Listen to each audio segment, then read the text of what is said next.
नमस्कार दोस्तों, कहानियों की श्रृंखला में आज सुनेंगे सुप्रतिष्ठित लेखिका कमल कुमार जी की कहानी वीरा वाली।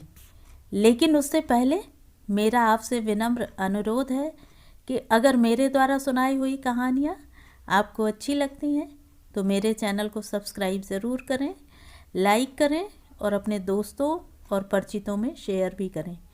बेल आइकन दबाना बिल्कुल भी ना भूलें। आज सुनिए वीरा वाली। एक खाकी वर्दी अचानक मेरे पैरों पर झुकी थी। उसने पालागन किया। उठी तो पल भर को हैरानी से जड़ जैसी हो गई थी। वीरा वाली तू? जी मैडम। वह मेरे गले मिली थी और कंधे पर सिर रखकर ठहर सी गई थी। उसका सिर सहलाया था। उसने चेहरा उठाया। उसकी आंखें गीली थीं। मैडम जी, ज्यों तो आपके कारण हुआ। मैं बन गई मैडम जी। नहीं, इसमें तेरी अपनी मेहनत थी, अपनी लगन थी, अपनी हिम्मत थी। नहीं मैडम जी, मेरे पीछे तो आप थीं। वह भावुक हो गई थी। तेरी इस पुलिस की वर्दी को यह आंसू नहीं फपते। चल पहुँच, कोई देख लेगा तो क्या कहेगा। वह हंसी थी।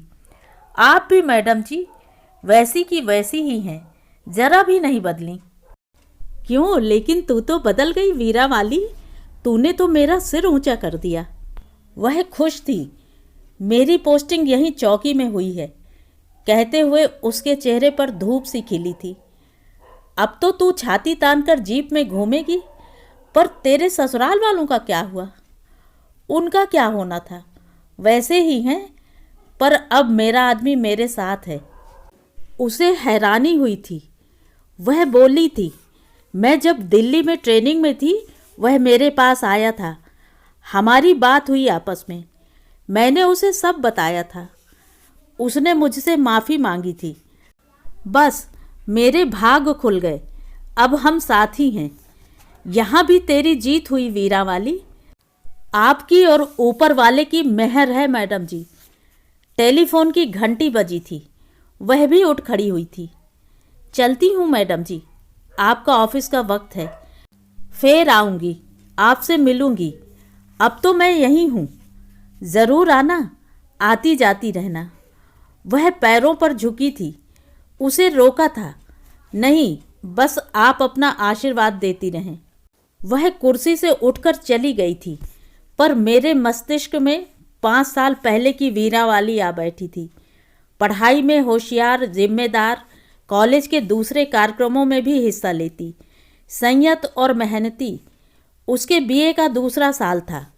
जब तब उसके घर से कभी सास ससुर कभी देवर कॉलेज में आ जाते और झगड़ा करते, उसके दफ्तर में घुस आते थे। इसनू कॉलेज से निकालो, हमने नहीं पढ़ाना इननू। इस जगह पर रोज यही किस्सा था। इसलिए वह जान गई थी कि ऐसे केसों का क्या करना होता है। उसने वीरा को बुलाया था। यह तेरी सास शिकायत लेकर आई है, क्या करना है? निकाल दूं कॉलेज से? कहना नहीं मानती, क्यों री? वह रुआसी सी आ खड़ी हुई थी। सासू उसे देखकर भड़की थी। चल घर चल, हो गया पढ़ाई का नाटक। आप जाओ, कॉलेज के बाद ही आऊँगी। चल तू, हमने नहीं पढ़ाना तन्नो। पढ़ के क्या तू कलेक्टर बनेगी? चूल्हा फूंकना है सो इबी फूंक। चल, तेरे ससुरे की तबीयत ठीक नहीं। चल। सारा काम करके आई हूँ मैडम जी। सुबह 4 बजे उठती हूँ। गोबर गड्ढे माँ डाला, पशुओं का दाना पानी किया, घर की सफाई, कपड़ों की धुलाई, दूध बिलो के फिर सब्जी बना के टिक्कड़ सेंक कर आई हूँ। इब क्या बचा? यूँ बुढ़िया तो मेरी जान लेके भी चैन नहीं लेगी। जा, अब कॉलेज पूरा करके आऊँगी। मैंने उसकी सास और देवर को समझाया था, छोरी आपकी पढ़ना चाहती है तो पढ़ने दो, घर भी देख रही है। काफ़ी चक चक के बाद वे लोग चले गए थे। जाते जाते धमकी दे गए थे, इस बदचलन छोरी नू ज़्यादा सिर चढ़ाने की ज़रूरत नहीं। नाम काट इसका कॉलेज से, अपनी घर गृहस्थी संभालेगी। बात यहाँ ख़त्म नहीं हुई थी। वीरा वाली के घर से रोज़ कोई ना कोई झगड़ने के लिए आ जाता। उसने वीरा को बुलाया था, पूछा था तो वह सुबह की थी। इब क्या बताऊं मैडम जी, मेरा आदमी फौजी है, बाहर बॉर्डर पर पोस्टिंग है। वो तो छुट्टी माँ ही आवे है। इब आदमी मेरा है नहीं।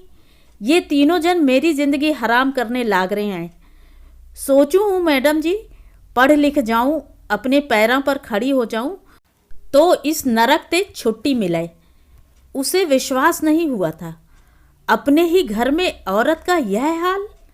पर पता चला था यह तो यहाँ के घरों की सच्चाई है। दिन भर औरत ढोर की तरह घरों का काम करती है। पशुओं का दाना पानी, नहलाना धुलाना, गोबर थापना, उनके लिए चरी काटना, घर के जो सारे काम हैं वे तो हैं ही। फिर जहाँ घरों में नल या हैंडपंप नहीं है, वहाँ दूर जाकर कुओं से पानी लाना, चूल्हा जलाने के लिए बालन लाना। फिर जहाँ खेती का काम है, वहाँ खेतों में जाकर हल तो नहीं चलाती, बाकी सारे काम औरतें करती हैं। पर इस पर भी घरों में शांति नहीं, चिल्लपोम मची रहती है। वह शाम को कॉलेज के बाद घर जाती थी तो देखती थी औरत के सिर पर संदूकची या गठरी, एक बच्चा गोद में, एक पेट में और एक का हाथ पकड़े चलती, और आदमी आगे आगे बीड़ी सिगरेट पीता चलता और थोड़ी देर बाद पीछे मुड़कर हाँक लगाता, चल इब पैर बढ़ा। ना वह सामान उठाता न बच्चा, ऐंठ उसकी देखते ही बनती। एक दिन सुबह सुबह कॉलेज पहुंची तो हंगामा मचा था। वीरा के सास ससुर और देवर तीनों बाहर बैठे थे, मुझे देखते ही झपटे थे। इब देख लो मैडम जी, इस बदजात छोरी नु सिर चढ़ाने का किया हुआ। देखिया आपने क्या हो गया, घर छोड़कर भाग गई। हमने तो आपनू पहले ही कहया था। कब भागी, कहाँ गई? भागी होगी अपने आशिक के साथ, और कहाँ गई होएगी। 2 दिन हो गए, परसों कॉलेज से घर नहीं आई। बाद में पता चला अपने कपड़े लत्ते भी सवेरे ही ले गई थी। उसे विश्वास तो नहीं हुआ था, पर कहा था चलो चली गई, आपकी भी जान छूटी।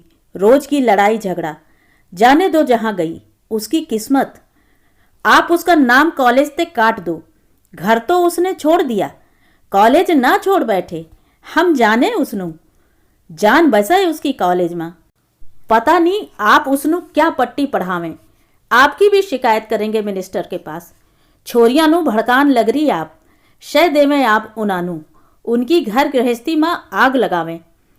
आप जाइए, फिर मेरी शिकायत करिए। मिनिस्टर के पास जाइए, मेरे पास क्यों आए आप? यह शिक्षा की संस्था है, यहाँ आपकी छोरियां नु पढ़ाया लिखाया जाता है, अच्छी शिक्षा दी जाती है। इस तरह कॉलेज पर इल्जाम लगाने का आपका कोई हक नहीं बनता। जाइए आप, जो करना हो कर लो, देख लेंगे आपनू भी मैडम जी। देवर एक नए अंदाज में मेरे सामने खड़ा हो गया था, आंखें तरेर गुस्से से मुंह फुला के घूर रहा था। आपनू तो मैंने यहाँ थे। एक पल के लिए मेरे पैर कांपे थे, जमीन पैरों के नीचे से हिली थी। यहाँ इस तरह के अपराध आम बात हैं। अपने जाट पने पर उतर आए ये तो कुछ भी नुकसान कर सकते हैं। पर पता नहीं क्यों और कैसे मैं जोर से चिल्लाई थी। चुप! एक थप्पड़ उसके मुंह पर दे मारा था। खबरदार जो एक भी शब्द बोला तूने। जानती हूं मैं तुम्हें, 3 साल तक कॉलेज में बीए में फेल होते रहे, अब पढ़ाई छोड़कर आवारागर्दी करते हो और अब गुंडई पर उतरोगे। हाँ, एक फोन ही काफी है तुम्हारे लिए। जाओ यहां से। पढ़ना नहीं तो बाप के साथ खेती बाड़ी का काम संभालो, नहीं तो कोई काम धंधा ढूंढो और करो, समझे? तीर निशाने पर लगा था। उसको इसकी उम्मीद नहीं थी। वह 23-24 साल का युवक थोड़ा भयभीत लगा था, कुछ बुदबुदाया था। मैंने ना पढ़ना तो? खेती है तुम्हारे घर की, खेती में काम करो। मन्ने ना अच्छी लागे खेती बाड़ी तो काम धंधा करो। मिले क्या काम? क्यों नहीं मिलेगा, ढूंढोगे तो मिलेगा। वह विवश सा लगा था। मुझे कुछ सूझा था। बात करना मुझसे फोन पर ऑफिस में, सोचूंगी तुम्हारे वास्ते। पर पहले बंदा बनो, बड़ों से बातचीत करने की तमीज सीखो, समझो। हीरो बनना छोड़ो, यह फिल्म के हीरो बनने से नहीं होगा कुछ भी। वह थोड़ा सकुचाया था। जाओ अब आप लोग, मुझे दफ्तर का काम देखना है। वे उठकर चले गए थे। वह मुड़कर आया था। कब फ़ोन करूं? कर लेना 2-3 दिन बाद, पता करती हूं। वे चले गए तो मैंने चैन की सांस ली थी। लेकिन सवाल यह था कि वीरा कहाँ गई। अभी सोच ही रही थी कि वीरा सामने आ खड़ी हुई थी। मैडम जी, मैंने सब सुन लिया। यहीं छिपी खड़ी थी। मन्नो पता था यह सब होएगा। क्या करती वहां रह के? इनका कहना नहीं माना तो इन्होंने मेरे आदमी ने बुलाया। माँ घड़ी बीमार है। फौजी छुट्टी लेके आ भी गया। इन सब ने मिलके क्या क्या बोलिया, क्या क्या पट्टी पढ़ाई उन्होंने, क्या बताऊं आपनू। इब वो तो भी नहीं यहाँ। जाट का दिमाग तो होवे ना। अपना मत्था तो लगाया नहीं। जो सुना उसनु मान लिया। और फिर उस जालिम ने जो मेरा हाल करा, उसने अपना कमीज उठाकर दिखाया था। सारी पीठ लहू लुहान थी। डंडा लेकर कूटिया था। पागल कुत्ते नू मारे जैसे। बाल खींचे, धौल मुक्के, जो हाथ में आया मन्नो मारिया कसाई ने। भतेरा चीखी। ये सब झूठ बोले, पर वह क्या माने था। हाँ, तू सच की पुतली। यो मेरे माँ बाप भाई सब झूठ है। तू बदचलन लुगाई आशिकाई करे। माँ रोके तो तू गाली बके। समझे कह कि मेरा आदमी बाहर तो तू गुलछर्रे उड़ावे। तेरी तो मैं आज सारी हड्डियां तोड़ूंगा। तन्नो सबक सिखा के ही जाऊंगा। न रहेगा बांस और न बजेगी बांसुरी। ठहर तू राण, जावे कहाँ? मैडम जी, मन्नो कुछ सूझा था कि इस आदमी पर भूत सवार है। मेरा जिंदा बचना मुश्किल है। मैं तो ड्योढ़ी का दरवाजा खोल के बाहर नु भागी। बाहर गली में आके पीछू नु भागी जान बचाने वास्ते। अग्गे चाची का दरवाजा खुला था। भागकर अंदर घुसी। चाची मुझे देख के चमकी थी। उसके पैरों गिरकर बोली थी, जान बचा दे मेरी चाची। वो मन्नो आज नहीं छोड़ेगा। चाची को पता था मेरे घर की राम कहानी। उसने मुझे ढोरों के छप्पर के नीचे छिपा दिया था। सास और मेरा आदमी वहां आए थे ढूंढते हुए। चाची ने कहा था, मन्नो क्या पड़ी थारे घर की महाभारत में पढ़ने की। मारो या रखो, थारी बहू तुम जानो। जो मेरा घर खुला पड़ा है, देख लो। यहां नहीं आई वो। उन्होंने इधर उधर नजर घुमाई थी। चाची ने फटकारा था, किसी कुएं में कूद मरी होगी वाह। थारे घर की महाभारत ते तंग आ गए। जाओ कुआं झांक कर देखो, राक्षस कहीं के। वे चले गए थे। सुबह 4:30 बजे उठकर चाची ने मन्नो अपने छोटे लड़के के साथ ताई के पास भेज दिया था। जा, ये तन्ने छोड़ने वाले नहीं हैं। अपनी जान बचा ले। यहीं पास के गांव में मेरी बड़ी विधवा ताई है। बच्चे उसके बाहर चले गए नौकरी पर। छोरियों के ब्याह हो गए। अकेली है, चल फिर नहीं सकती। उसके पास चली गई। कहा उसे, ताई तेरी सेवा का जिम्मा मेरा। खाना कपड़ा सफाई धुलाई बाजार हाट सब करूंगी। बस सिर पर छत दे दे। वह मान गई। हम दोनों का सर जाएगा। ठीक है, अच्छा रह ले। जहाँ चाह वहाँ रह बीबी, अब तू चैन से। चैन कहाँ मैडम जी, इन राक्षस नु पता तो चलना ही है। देखो फिर क्या होवेगा। तेरे लिए कोशिश कर रही हूँ वीरा। तेरे दूसरे साल में अंक अच्छे आ जाएं तो स्कॉलरशिप मिल जाएगा। जैसे तैसे यूं 1.5 साल निकल जाए, पढ़ लूँ मैडम जी। इस नरक से छूट जूं बस। वह बिलबिलाई थी।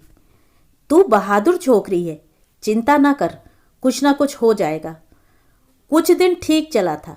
वह समय पर कॉलेज आती, कक्षाएं पूरी करती, कॉलेज का काम लाइब्रेरी में बैठकर पूरा करती, फिर सांझ होने से पहले घर चली जाती। एक दिन सुबह वह कांपती हुई सी आई थी। मैडम, कल मेरे पीछे थे, वे ताई के यहाँ गए थे। ताई ने मना किया तो मेरे रस्सी पर सूखते कपड़ों और अंदर पड़ी किताबों ते समझ गए थे। ताई नू गालियां दी। मेरी किताब कापियां कपड़े उठाकर बेड़े में रखकर उनमें आग लगा दी और ताई ने कहा शाम को आएंगे उसको ले जाने। वीरा घर पहुंची तो आंगन का हाल देखकर समझ गई थी। ताई ने कहा था, जा बेटी अपने माँ के धोरे चली जा, ये ना छोड़न लागे तन्नो। मेरा मन तो नहीं था, पर माँ है तो कोख जाई पर तरस करेगी। सुबह सार उठ के बस पकड़ के वहां पहुंची थी। माँ मन्नो देख के ऐसे होगी थी जैसे सांप सूंघ गया हो। माँ ने बताया था, अपनी देह दिखाई थी, पीठ पर के घाव दिखाए थे, पर उस पर उल्टा असर होया था। तू हई भागा फुट्टी, जहां जाएगी वहां यूं ही होएगा। इब यहाँ ते तू उल्टे पैर चली जा छोरी, तन्नो अंदर ना आड़ दूं मैं। इस घर में 3 छोरियां और हैं तेरी पलौठी की। घर का सारा झाड़ पोंछ कर जो था तेरे ब्याह में लगाया था। इब तू फिर यहाँ मेरे मोड़ पर सवार होड़ लाग रही। मेरी बात तो सुन तू माँ, मैं कुछ ना सुनूं, तू जा। दरवाजे के बीच माँ खड़ी होगी। मन ने अंदर भी नहीं आन दिया। सो माँ, इब जाऊंगी तो कहाँ जाऊंगी? तू सोचती क्यों नहीं? मन्नो कुछ नहीं पता, तू जा, जिद ना कर। मैं तेरी इन बातों में नहीं आन लगी। अपने घर जा, जो कहे सास ससुर वही कर। औरत की जून, अपने पापा का फल भोग। पर माँ, वो तो मन्नो वेश्या बनान लाग रे। माँ एक पल रुकी थी। जो मर्द जात छत देवे सिर पर, पेट के वास्ते अन्न देवे, उसकी चाह पूरी करने में कोई पाप नहीं। तू जा इब। मैं भी जिद करके वहीं बरामदे में बैठी रही, पर उसने अपनी कोख जनी नू अंदर नहीं आड़ दिया। भूखी प्यासी शाम तक दरवाजे पर बैठी रही। आखिर सोचा, इससे क्या होएगा? माँ ने तो अपना फैसला सुना दिया। माँ और सास दोनों में फर्क कहाँ रहा था। सो उठकर बस पकड़कर कॉलेज आ गई थी। वह वहां से उल्टे पांव कॉलेज लौट आई थी। चौकीदार को समझाया था, उसे बताया था कि उसकी जान खतरे में है। सुबह जब तक मैडम आती हैं तब तक उसको अंदर आने दे। चौकीदार पहले तो माना नहीं था, फिर अकेली छोरी रात नू कहाँ जाएगी, उसने गेट खोल दिया था। मैं अंदर आ गई थी। बरामदे में कोने में छिपकर बैठी रही रात भर, सुबह आपके आने के इंतजार में। मैं चिंता में पड़ गई। अब क्या किया जाए? वीरा का आखिरी साल था, 7-8 महीने बचे थे। कॉलेज में हॉस्टल नहीं था लड़कियों का। तब लगा था हॉस्टल का होना लड़कियों के वास्ते कितना ज़रूरी था, जहां सुरक्षित रह सकें, अपनी पढ़ाई पूरी कर सकें। बहुत सोच विचार के बाद वहां कॉलेज के कामगारों के कुछ घर थे, जहां माली, चौकीदार, एक चपरासी का परिवार रहता था। किसी तरह से कोशिश करके एक छोटा कमरा और किचन का प्रबंध वीरा के लिए किया था। वीरा कह रही थी, मैडम जी, मन्ने मेहनत मजदूरी ते डर ना लगे। मन्ने आपके दफ्तर की सफाई का काम दे दो, वही करूंगी कॉलेज की पढ़ाई के बाद। आप सुबेरे आएंगी तो दफ्तर और बरामदा सब चकाचक मिलेगा। आप दिहाड़ी पर कामगार भी तो रखे हैं, मैं कर दूंगी। वीरा की फीस माफ हो गई थी। स्कॉलरशिप के 200 रुपये और जो भी दिहाड़ी का काम होता उससे उसका खाना पीना चल जाता। किताबों के लिए, कपड़े लत्ते के लिए उसकी मदद उसने कर दी थी। वह डर के मारे कॉलेज के गेट से 8 महीने बाहर ही नहीं निकली। दिन में कक्षाएं चलती। कॉलेज के बाद मेरे दफ्तर का और स्टाफ रूम की सफाई का उसका जिम्मा था। वह सफाई करती, धूल झाड़ती, घड़ों में पानी भरती, मेज कुर्सी सजावट का सामान सब चमका देती। फिर अपने कमरे में जाकर पढ़ती लिखती और सुबह कक्षाओं में जाती। पता चला था एक दिन ढूंढते हुए वे शाम को कॉलेज भी आए थे।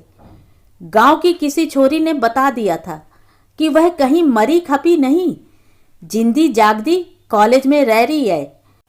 पर चौकीदार ने खदेड़ दिया था और धमकाया था कि अगर वे यहाँ आए तो वह पुलिस नू बुलाएगा। चल, गदी तो बाहर निकलेगी, फिर देखेंगे उन्नू। वे लौट गए थे। इम्तिहान हो गए थे। परीक्षाओं का परिणाम आने में देर थी। कॉलेज की छुट्टियां भी होनी थी। वीरा का क्या होएगा?